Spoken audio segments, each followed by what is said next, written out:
Pemirsa, cuaca panas yang terjadi beberapa hari terakhir membuat TPA Sukawinatan kembali alami kebakaran. Dengan kejadian ini, PJ Wali Kota Palembang Ratu Dewa datang langsung ke lokasi TPA Sukawinatan untuk memantau dan melihat langsung kebakaran.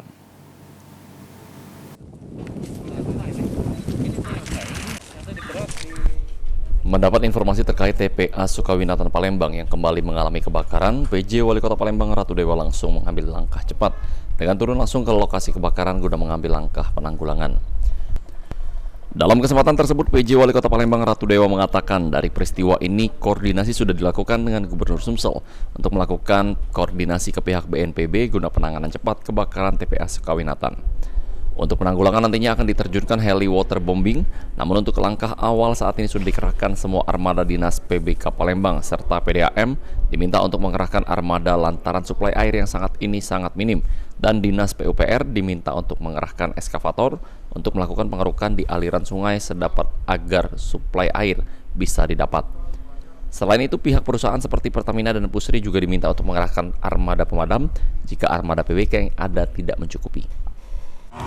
Saya sudah koordinasi dengan Pak Gubernur untuk cepat mengatasi kebakaran ini dengan koordinasi dengan BNPB, dan nanti akan ada waterboom yang akan coba kita mengatasi ini.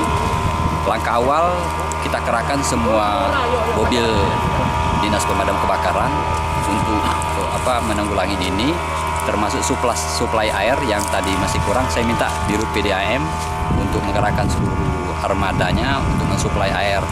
Terus langkah berikutnya saya juga minta dengan dinas PUPR untuk mengerahkan ekskavatornya untuk mengeruk sungai yang ada, karena kita terbatas air karena pada musim ini kemarau, jadi ada pengerukan sehingga suplai air teman-teman dari Damkar cepat mengantisipasi air yang ada di sana. Berikutnya juga saya sudah koordinasi dengan baik Pertamina maupun Pusri untuk menambah alat mobil pemadam kebakaran kalau umpamanya mobil kita terbatas nanti. Ditambahkan Ratu Dewa, sementara terkait kondisi kesehatan warga sekitar yang terdampak polusi asap, pihak Dinas Kesehatan dan camat setempat sudah diinstruksikan untuk melakukan pemantauan serta menyiapkan posko kesehatan. Penyebab kebakaran di TPA Sukawinatan sendiri sejauh ini masih dilakukan penyelidikan. Sandi Pratama, PAL TV.